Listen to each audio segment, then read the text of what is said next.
Berdasarkan transkrip podcast yang telah diringkas, berikut adalah rangkuman substansial dari diskusi antara Gita Wirjawan dan Dr. Ryu Hasan.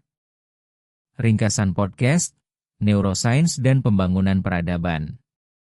Podcast ini menyajikan diskusi mendalam dengan Dr. Ryu Hasan, seorang ahli bedah saraf, yang menganalisis aspek-aspek kehidupan, mulai dari kecerdasan, kebahagiaan, hingga masa depan peradaban, dari perspektif neuroscience. Kecerdasan, emosi, dan perilaku manusia. Kecerdasan emosional, Dr. Ryu berpendapat bahwa kebijaksanaan bukanlah fungsi dari kecerdasan rasional, melainkan kecerdasan emosional, emotional intelligence. Menurutnya, 99% kehidupan manusia didorong oleh emosi, bukan rasionalitas. Individu yang memiliki kecerdasan emosional tinggi cenderung membuat orang lain merasa nyaman dan bahagia di sekitarnya.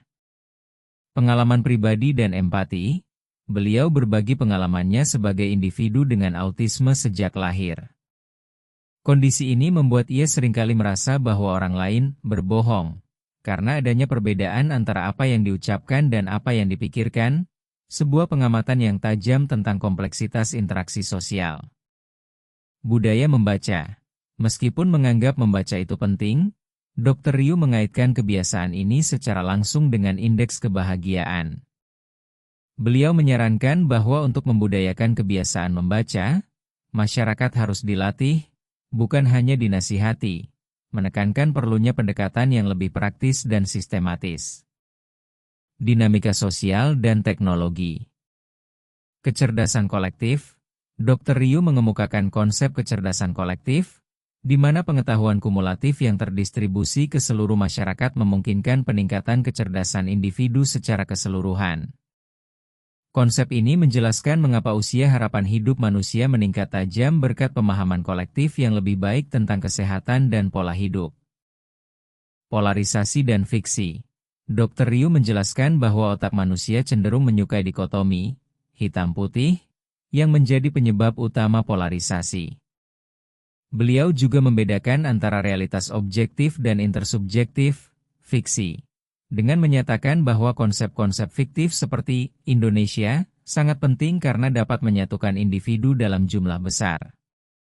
Teknologi dan kolaborasi. Beliau mendiskusikan bagaimana teknologi, seperti antarmuka otak komputer, Neuralink, dapat meningkatkan kecerdasan secara eksponensial. Namun, ia menekankan bahwa terlepas dari kemajuan teknologi, kebijaksanaan, wisdom, dan kemampuan manusia untuk bekerja sama tetap menjadi hal yang paling krusial. Visi Indonesia 2045 dan implikasi neurobiologis. Dr. Ryu mengaitkan visi Indonesia 2045 dengan perlunya melatih generasi mendatang untuk lebih berorientasi pada kolaborasi daripada kompetisi. Beliau berpendapat bahwa kebiasaan-kebiasaan sederhana seperti membuang sampah pada tempatnya dan menghargai antrean adalah fondasi penting yang harus dilatih sejak dini.